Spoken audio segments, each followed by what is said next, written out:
Let's start with USMCA, because a headline just crossed the Bloomberg just within the last few minutes saying that the Senate Appropriations Committee is going to consider USMCA tomorrow. Explain the process. Can we get USMCA voted on before any Senate trial?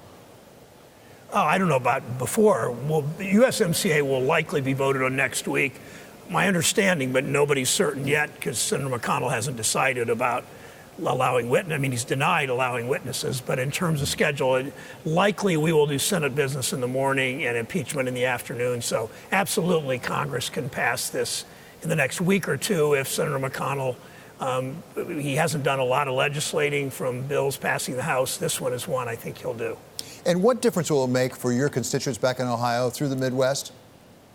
Well, it will finally slow. It won't stop, but it will slow the companies shutting down production in Cincinnati and Dayton and Marietta and Mansfield, Ohio, and move overseas. The problem is, even though we've written this USMCA now in a way that's got strong labor standards, the president didn't want them. We finally convinced them that it was important to have strong worker standards, because trade agreements in the past, including this one earlier from the president, betrayed workers.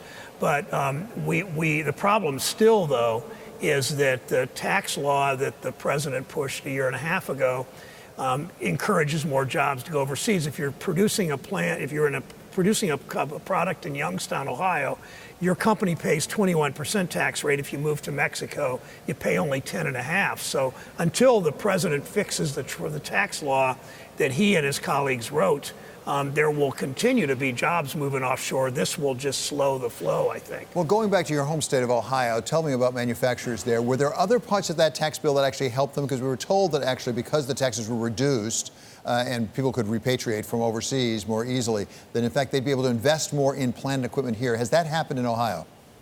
Well, we were told a lot of things, including that the budget deficit wouldn't grow, and we know as of about today or tomorrow, the budget deficit will exceed $1 trillion a year. That's bigger than it's been since the almost depression of a decade ago. So they told us a lot of things. It brought the corporate tax rate down.